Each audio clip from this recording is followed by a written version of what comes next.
Yaxşı. Bəs Vəli harda qaldı? Bu saat gəlir bəy.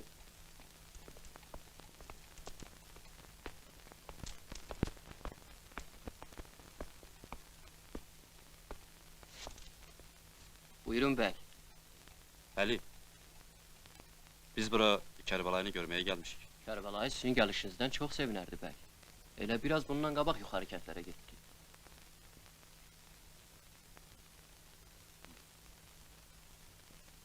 Çörək yeyin bəy.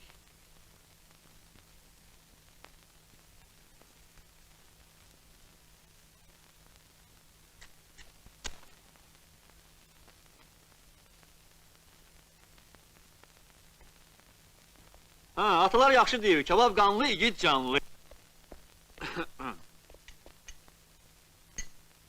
Buyurun.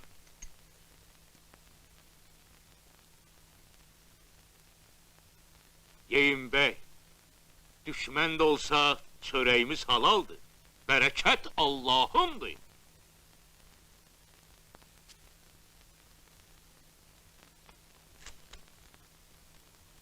Bismillahirrahmanirrahim. Bismillahirrahmanirrahim. Buyurun, buyurun.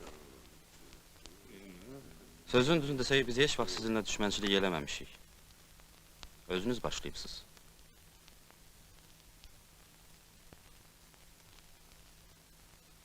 Əgər düşmən olsaydı, biz atımızı bu həyətə sürməzdik. Mən həmişə Kərbəlayının qapısını xoş niyyətlə açmışam. Bu tayfa düşmənçiliği deyil bəy. 5-10 adamla ədavətimiz olsaydı, haqq hesabını tez çəkərdik. Bizə belə hərdən xiyal hükümət lazım deyil. Ya torpağı verir kəndliyə, ya alıp qatır bir yere ne var ki kalkozdur. Bir dəfəlik deyin ki, torpağımızı əlimizdən alırsınız da. Sizin qalxoz haqqında olan təsəvvürünüz düz deyil. Hökumətimiz təklif eləyir ki, torpaqları birləşdirək. Hamı birlikdə işləsin. Qazanc da zəhmətdən asılı olaraq bölünsün. Daha bunun harası pisdir? Söz girəşdirirsən ha, bacaoğlu. Keçəl Həsən, ya Həsən keçəl. Nə təfavütü var? Təfavütündadır ki, birlikdə işləyib təsərrüfatı böyütsək bolluq olar. Padişahın taxtını çevirip ağ günə çıxdıq. Kalkoz quranda elimiz bala batacak. Uzağa ne için gelirsiniz? Ele götüre bizim kendi. Kalkoz olandan sonra evvelkinden 2 defa artıq məhsul götürmüşük. Özə bax, Xalis Sarıboğda. Bax beləsindən. Xəlil, deyirlər arvadları qalxoz eləyib yığmışsınız bir dama.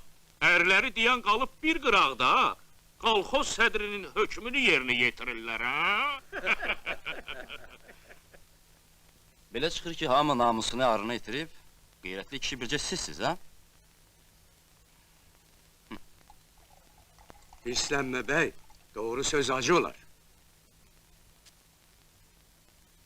Bizim namusumuz da, qeyrətimiz də hamıya bəllidir. Qarabağlar cemaatini tamı tanıyır. Biz kalkoz olmaq istəmirik. Kişi kimi yaşamışıq, kişi kimi də öləcəyik. Bəli, biz getməliyik, diyatlar getirsinlər. Baş üstə. Birdən gecəyə düşərsiniz. Götürün bəy, yolda lazım olar. Biz dost qapısına gəlmişik, Vəli. Düşmən bilsəydik, ayrı cürə gələrdik. Al. Yaxşı yol.